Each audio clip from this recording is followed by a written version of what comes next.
And hello Ita, if you're new to our channel, welcome. We're Marjolein and Aan, a girl from Belgium and a guy from the Mentawai Islands, Indonesia.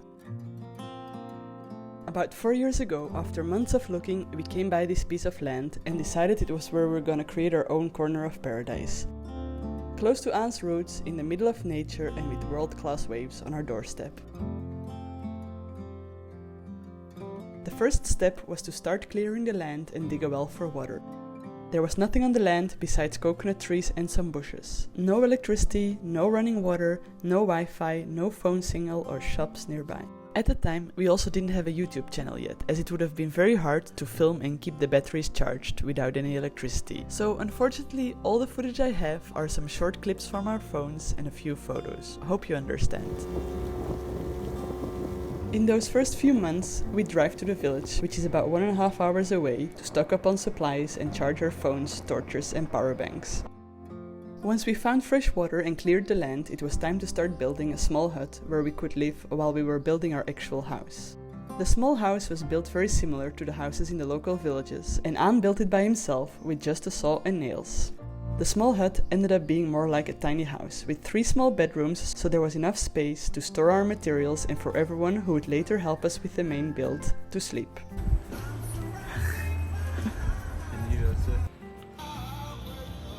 Oh yeah.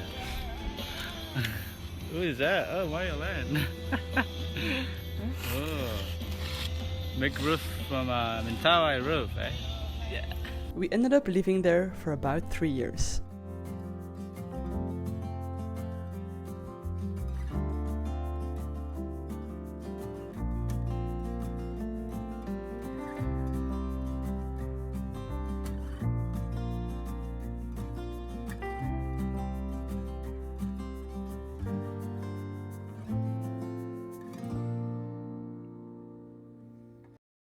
Once the small house was kind of ready, we started preparing for the build of our main house.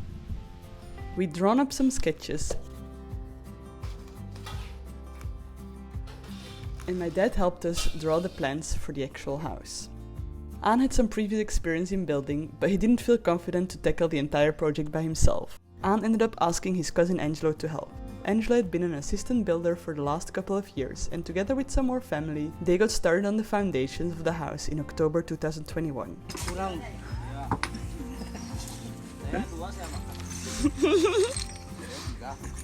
All the concrete had to be mixed manually, which was quite a job. Luckily, we had plenty of help at the time. We chose to build our house based on traditional building techniques, as this is what's proven to withstand the sometimes extreme weather conditions best. Traditionally, houses here are built on top of big concrete blocks or poles. It prevents water from getting in the house in case of a heavy rainfall or flooding. It also makes it harder for wildlife to just get in. One thing that we did want to do differently from traditional houses is the kitchen and bathroom. In a traditional Mentawai house, also called an uma, there usually aren't any tables or cupboards, and all the food prep gets done on the floor. And in the center of the kitchen, you'll find a big fireplace for cooking. Though we do love to cook on the open fire, we decided to get a more Western kitchen and build an extra little Mentawai kitchen outside.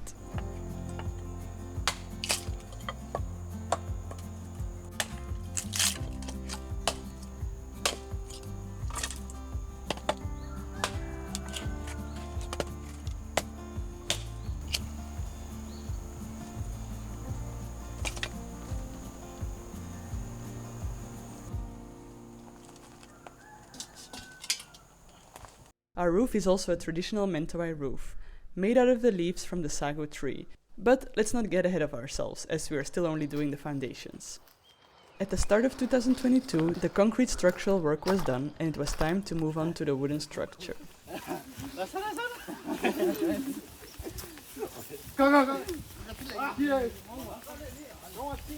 While Angelo had been busy doing the concrete work, Aan had gotten 12 big wooden poles ready to form the base of the wooden frame of the house. 1, 2, 3, 4, 5, 6, 7, 8, 9, 10. 11 and 12. At this stage, we had gotten a small portable generator that we could run for a few hours every day and bought some power tools.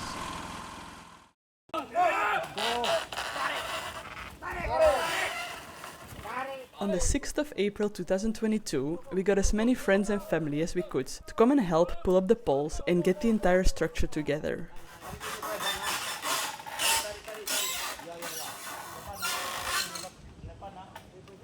Once the wooden structure was standing, it was time to get started on the roof truss.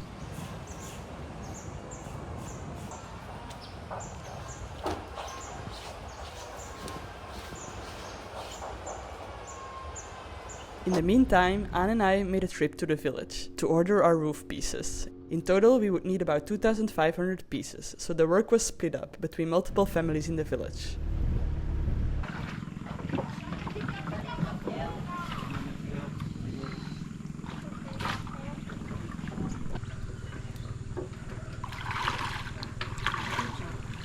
The roofs in Mentawai are traditionally made out of the leaves of the sago tree, a tree that grows abundantly throughout the islands. Its trunk is used for making sago flour, one of the staple foods in Mentawai, and if you've been watching our videos, you've probably seen us eat it. The bark is sometimes used for walls or for making the back of those typical Mentawai baskets you see us carry around.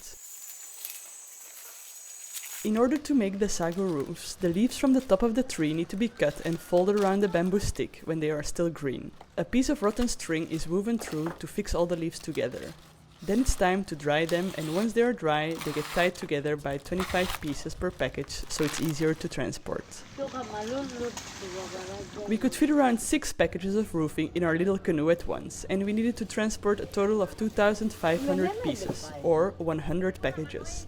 I'll let you do the math, but safe to say, this kept us busy for quite a while. Then it was finally time to put the roof on. It took about 3 weeks to finish putting the roof on, which is a bit longer than usual since we had to deal with quite some rain, which was nothing new really, as the whole year it had been quite rainy already, kind of slowing down the whole building process.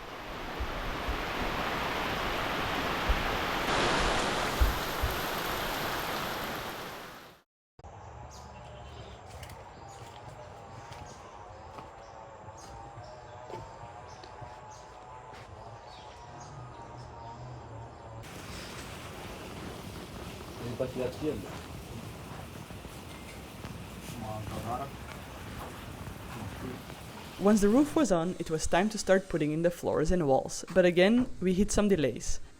As wood we had ordered many months before ended up being the wrong dimensions as we went to pick it up. Some of it we could still use, but the rest had to be recut at the sawmill. To add on to that, there was a fire at the sawmill where we were getting our planks cut, so we lost some of our wood. This whole wood ordeal set us back a couple of months, and it was only at the end of 2022 that all the floors and walls were put in. So it's a mess, but almost all the floors are finished. Like, there are just a few planks left. This is still, of course, very rough and yeah, a lot of work still to do, but there we go. This will be like where the stairs come up, a little in-between room. Hello, Angelo!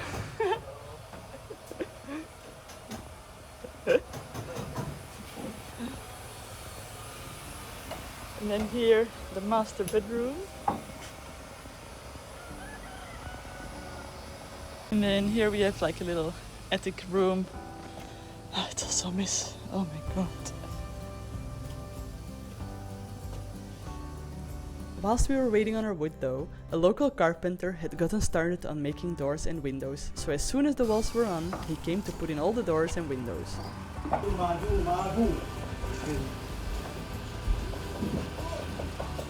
We were so happy, and it was time for a break.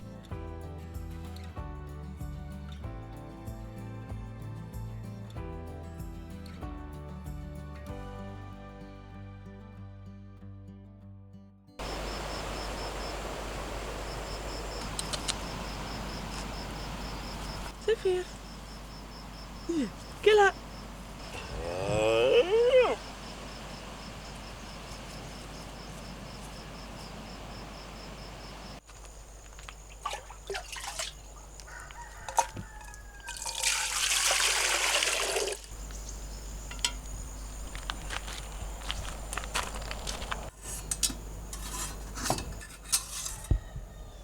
So today I'm making something called kara, and it's made out of sago flour and coconut, and it makes kind of like a little bread. I really like it, and it's kind of a staple food here in Mentawai. Morning, Sitje. Good morning. So whilst I'm making breakfast, Anne's gonna feed the chickens. So what do you feed the chickens? Kelapa campur 5-11.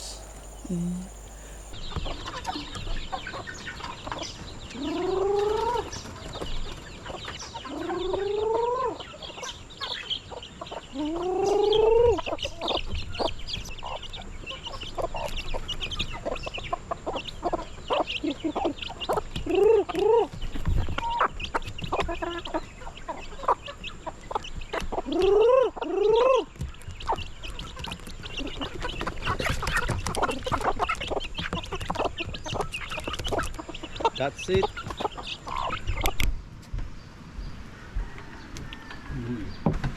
Okay, That's time it. to eat.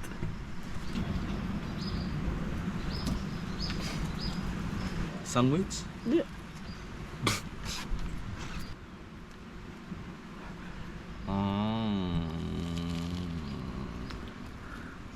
You want some killer? Yes, please. Right, here we are. So as you can see, all the windows are in, and now they're working on the balcony railings. After a 3-month break, we got started again with the build in February 2023. But this time it was mostly just Anne and a friend of his tackling all the finishings of the house. They made railings for the balconies and started sanding down all the wood. The same carpenter who had made our doors came out and built our stairs.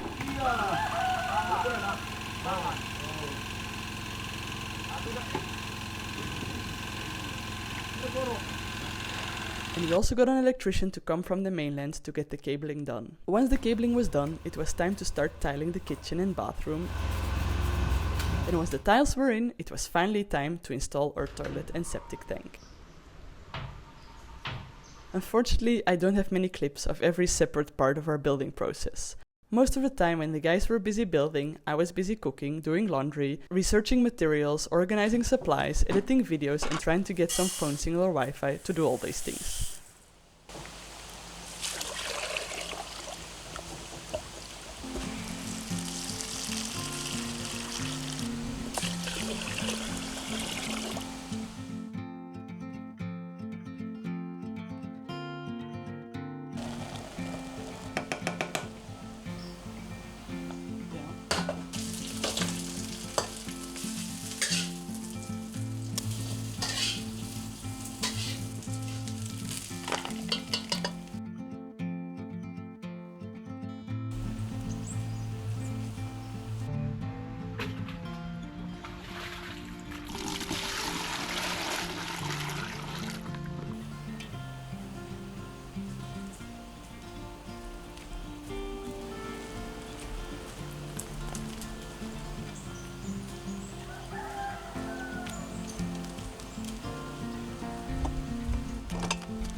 Quite like our sponge is the inside of coconut, because it's quite hard to find good quality sponges that last longer than 2 days here.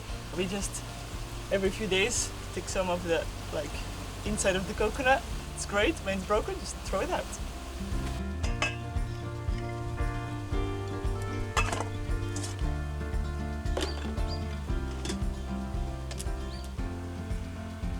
With our toilet in place and all the tiling finished, we got stuck into the next project on the list. Fitting our countertop, finishing the terrace railings and building a deck on the back of the house. And by the end of July 2023, we could finally check those jobs off our list. In the meantime, we were continuing to sand down and varnish all the wood, a task we had definitely underestimated and something we would not get finished until about 6 months later. At the end of August, we decided to do a traditional house blessing ceremony, as I was planning to do a trip to Belgium in September and we wanted to do it before that. Since you're not supposed to do any construction work for at least a few weeks after the ceremony, it was the perfect time to take a break. The Mentawai believe that everything has a soul. Men, animals, plants, trees, rivers, the ocean and even the sky. All these souls, or simagre in Mentawai, can be addressed and influenced. So since our house is constructed out of wood and the roof is made out of sago palm leaves, it is important that we show our gratitude to their spirits and make our home an attractive and pleasant place for them. And the best way to do that is to perform a moving in ceremony, the so-called Punen Lalep. Once the ceremony was finished, we actually started sleeping in our house, as according to the tradition, you can't leave the house empty after blessing it. So, even though things were far from finished, we moved our bed and started sleeping in our new bedroom. And we immediately loved it, even though we still didn't have electricity, running water, a functioning bathroom or kitchen, and everything was covered in a thick layer of sawdust. Once we moved in, and after our little break, Anne got started on another project. The build of our shed, a vital part of our off-grid build. There's no grid electricity available on the island, so the only option for us to get electricity was to get a generator or get solar. At the moment, there's no one in the area that's actually using 100% solar, and most places here use a generator, but we didn't really love that idea. One of our favorite things here is living in the middle of nature and hearing the birds and the sound of the ocean, and generator definitely disrupts that. A generator also needs a lot of fuel, and fuel isn't only expensive on the long term. Since we're so remote here, we often get fuel shortages and we're not able to buy fuel for weeks on end. So we decided to go 100% solar, and even though no one around here has done that, and it's definitely a really big investment, we believe it's the best solution on the long term. So I started researching and contacting different companies in Indonesia that could design and install a system for us. We ended up going with a company called Solar Power Indonesia, and we're so happy with that decision. But more on that later. First, we had to build a place for the solar panels and batteries.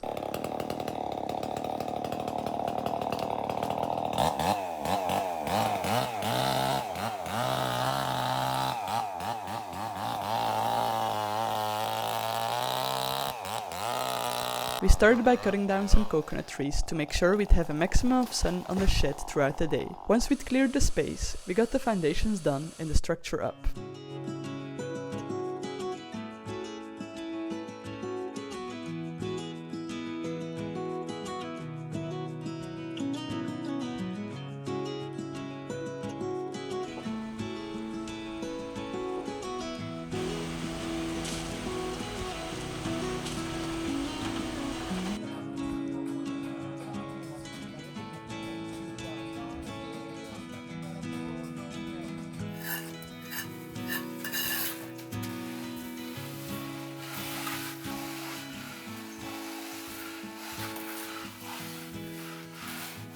So on the roof is gonna be the solar panels, and I guess over here the batteries in the inverter, and then that room over there will be for tools and maybe a little generator.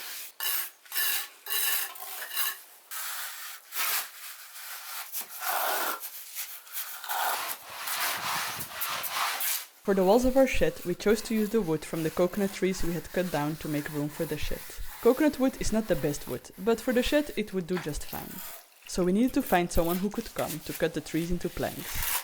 After a few months of waiting, our usual chainsaw operator finally had time to come and cut the planks for our shed.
In the meantime, Anne also got started on building our chicken coop and I started painting the kitchen and bathroom. Somewhere in April, we finally finished the sanding, varnishing and wood staining of all the wood in the house. A job that felt like it took forever.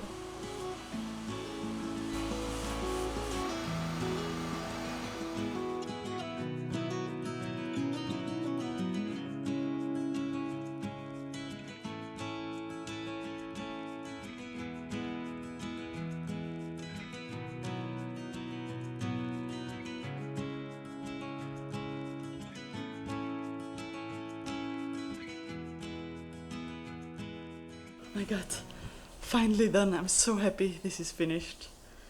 Whew. Shortly after that, we also finished our shed, only a few days before the solar guys were coming out to install our system. Good morning! Today is a very exciting day. Today is the day that we're finally gonna start installing electricity. So yesterday morning we got up early and we went to the ferry to pick up Thomas, Temas and Agus from Solar Power Indonesia, who are gonna start installing our solar panels today. Let's go! Over the next couple of days, we watched in awe as the guys worked fast and precise. Masa balik?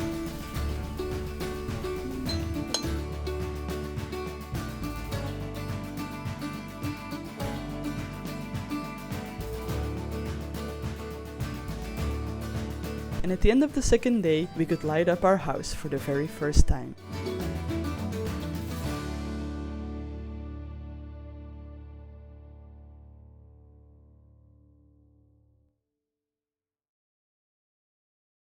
The first evening of having lights in our house was such an incredible moment.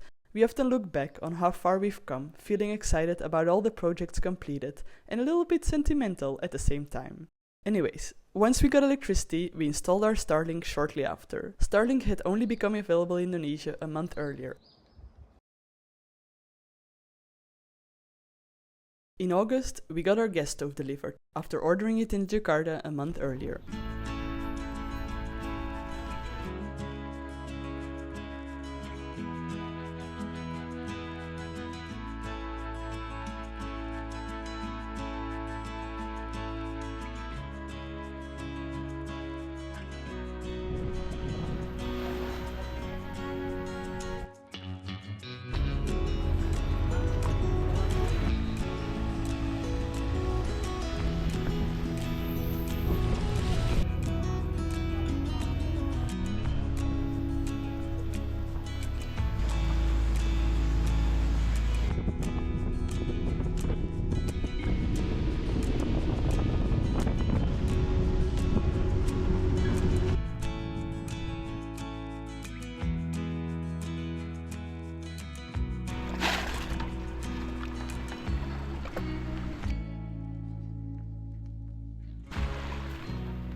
Ya, just in the middle. Ya, di situ aja. Bye. Oke, Mas Rawagata.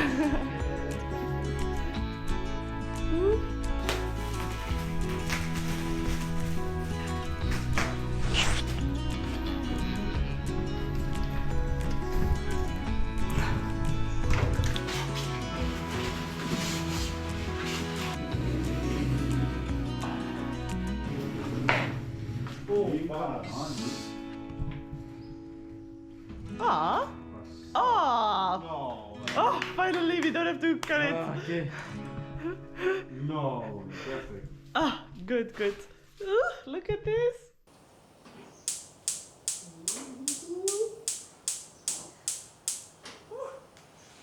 Good job. That's so amazing.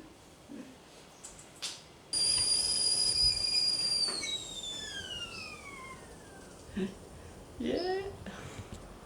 Hip hip hurrah! After a bit of back and forth, we also successfully connected our water pump and we now had running water. Okay, 1, 2, 3! Wow! No more carrying water in buckets to do the dishes and flush the toilet. With all the plumbing, painting, sanding, varnishing and construction work finished, it was finally time to get started on furniture. It's been a dream of Anne to build our own furniture, which works out well, since there are no furniture shops here anyways. The first project he got started on was a dining table. After the table, Anne got started on our kitchen cupboards. But after about a week of working on them, he started having too much pain in his right elbow. The pain had started already during the build of the shed, but had now gotten too much for him to continue. Which brings us to today. After a few months of rest and targeted exercise, his elbow is feeling better and he's ready to get started on the cupboards again. But that will be for another video. I can't believe I've just told you the whole story. It's been a wild ride and we're so grateful to you for following along. I probably forgot a whole bunch of details, so if you have any questions, feel free to drop them in the comments. We also share more behind the scenes and projects we're working on over on our Patreon, so go and have a look if you're curious. I'll link the page down below. To be honest with you, when we started this project, we never would have thought it would take us this long, and we still aren't completely finished, though I guess we never really will. And I gotta say, at times I wish things went smoother and faster, but looking back, it truly has been an incredible process and we're grateful for every part of it.